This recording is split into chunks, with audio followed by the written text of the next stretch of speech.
네, 40도 안팎을 오르내리던 폭염의 기세가 드디어 한풀 꺾이면서 폭염 중대경보가 정부 해제됐습니다. 하지만 동쪽에선 폭우, 또 서쪽 지역에선 폭염이 계속해서 이어질 전망인데요. 김승배 한국자연재난협회 본부장님과 이번 주 날씨 전망 짚어보겠습니다. 어서 오세요. 네, 어서 오십시오. 오늘 아침에 좀 일찍 나서셨던 분들은 좀 시원해졌다라는 거를 체감하셨을 것 같아요. 좀 극한 폭염이 정점을 지났다고 볼 수가 있을까요? 네, 확실히 달라졌습니다. 공기가. 우리나라 전국에서 올여름 최고는 지난 8월 2일 경남 양산에서 42.5도를 기록했습니다. 예. 서울 최고 기온은 8일 38도를 기록했고 어제는 36.8도로 1.2도 떨어졌거든요.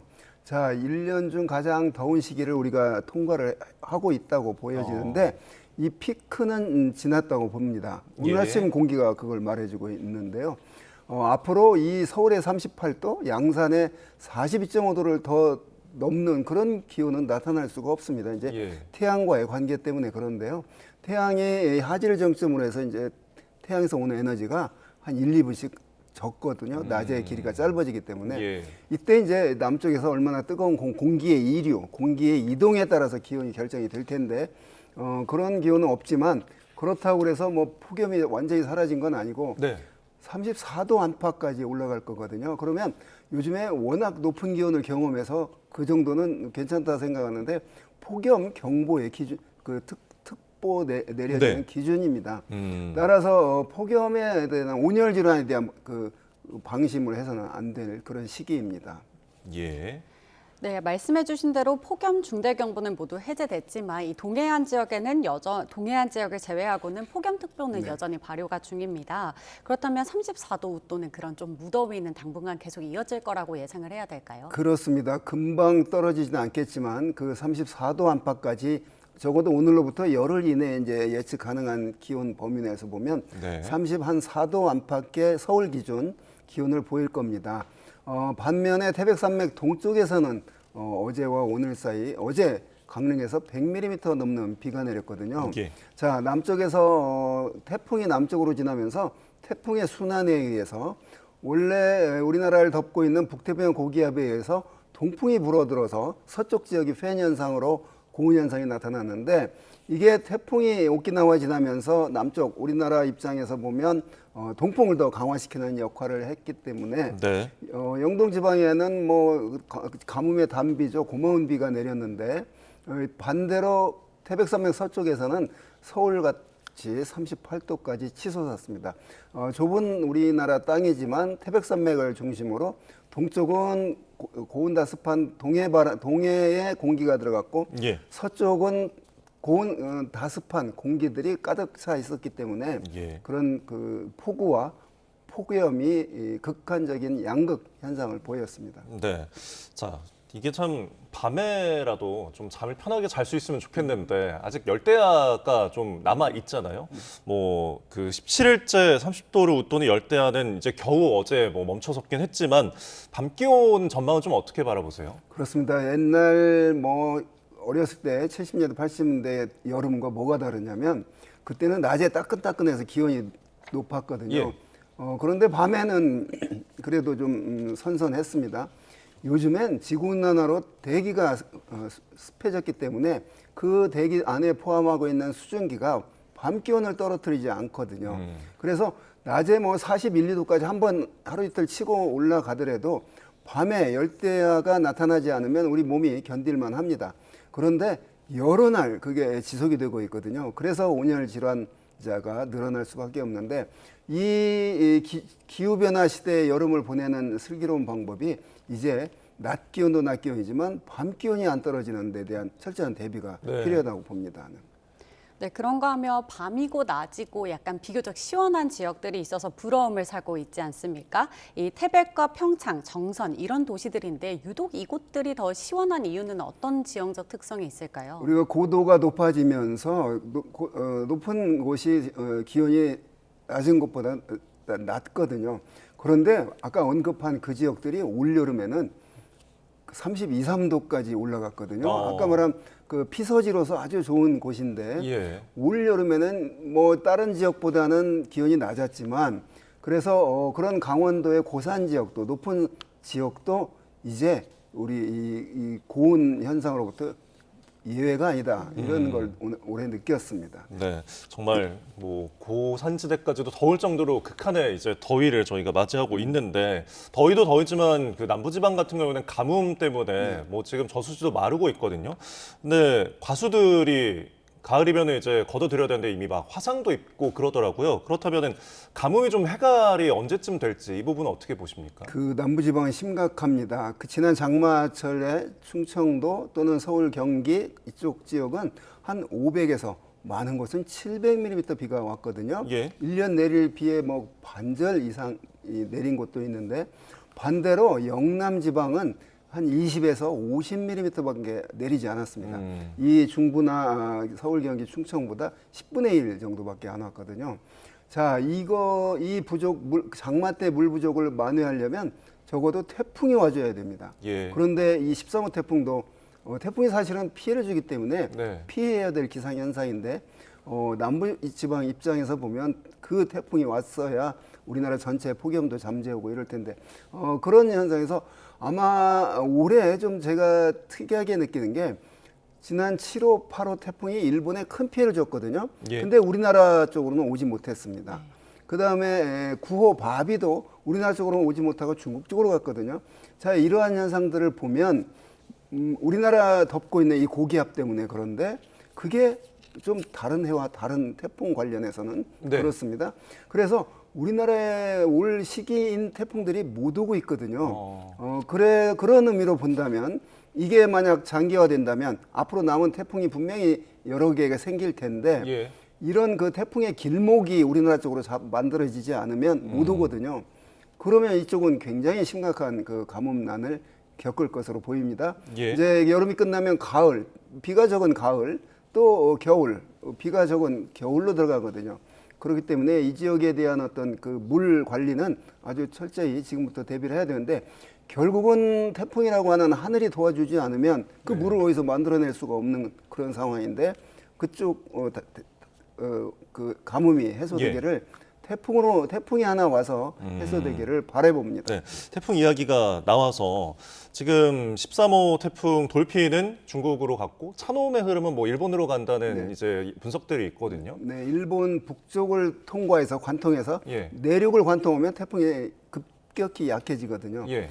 동해 바다까지로 진출을 할 겁니다. 그런데 태풍의 일생을 동해에서 마치고 예. 열대 저압부 또는 온대 저기압으로 하면서 12, 13, 14 정도 우리나라 이 동해안 쪽에 네. 그 차놈이 약해진 차놈이 영향을 줘서 비가 약간 내릴 가능성이 있고요. 13호 태풍은 중국 내륙으로 오늘 밤 네. 상륙해서 한 하루 이틀 정도 중국 내륙에서 지나다가 내일 밤 정도면 또 이제 열대저압으로 약해지는데 어찌됐건 이 13억 원, 15억 원 우리나라 쪽으로 향하지 않고 우리가 부족한 물을 공급하지 않은 태풍이 될 것으로 보입니다. 예. 네, 그러면 이제 다시 폭염 상황을 좀 짚어보면요. 이 폭염이 남긴 흔적 때문에 하루에만 200명 넘게 이 열탈진 등의 증상으로 병원을 찾았습니다. 온열 질환자도 굉장히 크게 많이 늘고 있는데요. 이 온열 질환자 통계를 따져보니 열의 7명 이상은 남성이고 또 연령대로 보면 65세 이상 고령층이 한 35%나 차지를 했습니다. 남성과 어르신들 또 유독 폭염에 취약한 이유는 뭘까요? 남자들이 아무래도 더 활동이 많기 때문에 그렇다고 생각을 합니다. 그런 그 노약자, 그다음에 기저질환자들이 이렇게 여러 날 낮에 40도, 밤에 30도 가량의 기온이 이어지니까 예. 그런 그 몸의 체온 조절에 약한 분들이 그런 온열 질환에 걸릴 가능성이 매우 높은 그런 상황입니다. 예. 또 아까 참 과일 얘기를 했는데 제가 깜빡 말을 안 했는데 예. 말씀해 주시죠. 그 워낙 덥기 때문에 그 껍질이 화상을 입는다거나 네. 껍질이 터진다거나 뭐 이런 그 현상이 있어서 네. 이 폭염 때문에 어찌됐건 그 소비자 물가에도 네. 큰 영향을 줄 것으로 우려가 됩니다. 예. 자, 지금 그 비교적 인프라가 잘 돼 있는 도시라고 하더라도 특히 이제 서울을 봤을 때 이 폭염을 견디는 어떤 그 능력의 차이가 좀 엿보이는 것 같더라고요.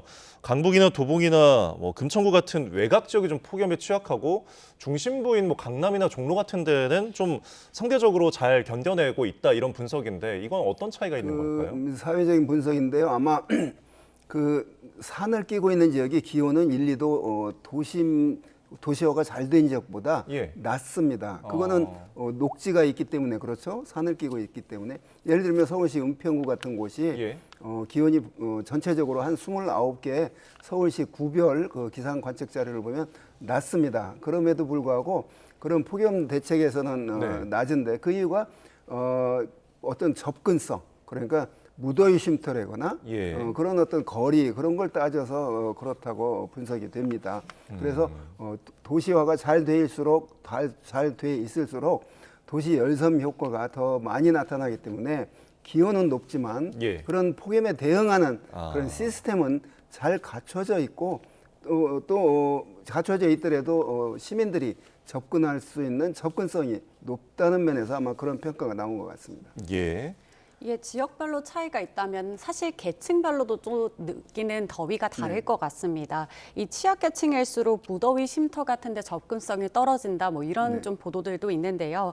이 취약계층을 무더위 대응책 좀 어떤 게 필요하다고 보실까요? 그러니까 국가가 적극적으로 해야 됩니다. 그러니까 이 폭염 경보가 내려지면 단순히 정보로 끝날 게 아니라 이제 행동으로 옮겨져야 됩니다. 그래서 그런 그 야외 노동자 또는 유치원, 어린이집, 어떤 요양시설 등에서는 어떻게 자 폭염 중대 경보라는 게 올해부터 시행이 됐지 않습니까? 예. 그래서 단순한 정보, 폭염 중대 경보가 발표되었습니다라고만 끝날 게 아니라 이제 행동으로 옮기는 그런 어떤 작업 중지 기준, 사람을 어떤 그 시원한 곳으로 대피시키는 기준들을 확고히 세워야 된다고 봅니다. 이 폭염이 더 강화되고 있기 때문에 네.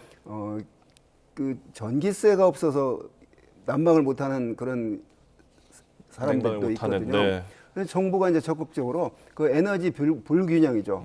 돈이 있는 사람들은 그런 에너지 전혀 소비하는데 지장이 없고 예. 돈이 없는 사람들이 그런 에너지 면에서 불균형이 있기 때문에 그런 면들을 이제 정부가 폭염 대책으로 보완을 해야 된다고 봅니다. 예, 에너지 이야기를 더 이어가자면 지금 전력에 대한 부분도 좀 어떤지 좀 궁금합니다. 지금 워낙 냉방기기 많이 트니까 과연 이 피크 수요를 좀 버틸 수 있을지 이 부분인데 오히려 좀 쨍쨍하다 보니까 뭐 태양광이나 태양열이 도움이 되고 있다 뭐 이런 이야기도 뭐 있더라고요.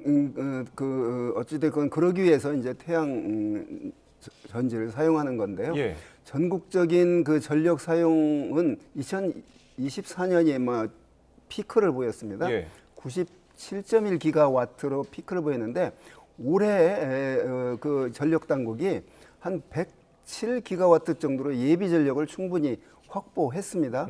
그렇기 때문에 예비 전력률이 한 8% 안팎인데 그렇기 때문에 전국적인 어떤 블랙아웃, 정전 사태는 없을 것으로 보입니다. 다만 예. 오래된 아파트의 그 변압기가 노후되어서 그 과부하 걸려서 화재가 난다거나 네. 이런 지역적인 그런 그 정전 사태는 충분히 있을 수 있지만 전국적인 사태는 이제 만반의 준비가 되어 있다고 봅니다. 네, 말씀해주신 대로 전기도 많이 쓰지만 이 폭염이 우리의 일상도 많이 바꿔놓고 있지 않습니까? 이 현장의 작업이 중단되기도 하고 그렇게 되면 산업 전반으로 좀 노동 생산력도 위축이 되는 상황인데요. 우리 사회 시스템 이 인프라도 이 폭염이 일상화되는 거에 맞춰서 좀 변경돼야 한다면 어떤 점들이 가장 시급할까요? 아까 말한 그런 제도적인 면, 그 무더위 쉼터라거나 뭐 이런 것들은 당연히 수반이 돼야 되고요. 저는 이 기회에 강조하고 싶은 게 이제 워낙 폭염이 이렇게 지속이 되고 있으니까 도시 전체에 좀 기온을 낮추는데 이제 신경을 써야 되겠습니다. 네. 자, 자연현상이 바뀌지는 않거든요. 지구온난화는 갈수록 더 심해지고 있습니다. 올여름이 우리가 사는 인생 중에 가장 시원한 여름이 될 거라는 라고 말을 하잖아요. 예. 그래서 도시 열을 낮춰야 됩니다. 어떻게 낮춰야 되는 가로수를 도시숲을 조성한다거나 예. 또는 이제 이번에 보니까 살수차가 많이 돌아다니는데 살수차보다는 쿨링 로드 시스템으로 완전히 기온이 어느 정도 도로가 온도가 올라가면 예. 저절로 물이 뿌려지는 그러면 한 10도 15도가 기온이 낮아지거든요. 예. 그다음에 그 쿨링 루프를 설치한다거나 네. 이런 그 그늘을 많이 만들어서 예. 자 도시 전체에 열을 낮추는 그런 데 신경을 써야 된다고 봅니다. 네. 개인적으로 뭐 어떤 정책적인 거 이런 것들은 당연히 네. 그 취약계층 보호하는 거 차전에서 보호하는 문제 예. 사후에 특보가 발령됐을 때 안부 전화를 권해 이런 정도로는 이제 안 될 것 같거든요. 예. 그래서 고령자, 독거노인들, 취약계층을 미리 찾아서 이제 대피시키는 그런 강력한 조치가 필요하다고 네. 생각합니다. 도심을 시원하게 만들기 위한 시스템을 좀 많이 강조를 해주셨는데 끝으로 오늘 이제 폭염이 좀 한풀 꺾였다고 생각하시면서 야외 활동을 또 본격적으로 막 하시는 분들이 있으실 것 같아요. 그래도 여전히 더운 거니까 좀 온열질환 이런 부분을 주의해야겠죠. 당연히 그렇습니다. 그러니까 방심하면 절대 안 됩니다. 예. 그러니까 기온이 아예 높으면 이제 그런 작업을 중지한다거나 야외 활동, 야외 작업을 중지하기 때문에 조금 그 예방이 됐는데 네. 지금 34도, 5도는 원래는 이 올해처럼 38도 이러지 않으면 조심하라는 온도거든요. 네. 그래서 방심하면 절대 안 되고 이제 그동안 못했던 일을 막 몰아서 또 한다거나 이러면 또 쓰러질 수가 있습니다. 그래서 9월까지는 예. 그 33도 이상이 폭염 일에 해당이 되는데 또 밤 기온이 25도 아래로 떨어지지 않는 열대야는 9월까지도 이어질 겁니다. 그래서 예. 극한적인 그 더위 시기는 지났지만 앞으로 예상되는 적어도 9월 말까지는 작년에는 제주도에 10월 18일 날 열대야가 나타났습니다. 예. 그 정도로 요즘에 그 늦더위가 이어지는 그 결국은 지구 온난화라고는 기후 변화 속에 우리가 살고 있기 때문에 그렇습니다. 네. 그래서 극한 기온이 지났다고 해서 방심하면 안 됩니다. 철저히 물 자주 먹고 예. 그늘에서 충분히 쉬어가면서 부득이 일할 경우에는 쉬어가면서 예. 일을 해야 됩니다. 휴게 시간을 잘 챙겨야 된다는 강조점을 짚어주셨습니다. 지금까지 김승배 한국자연재난협회 본부장과 함께했습니다. 고맙습니다. 네.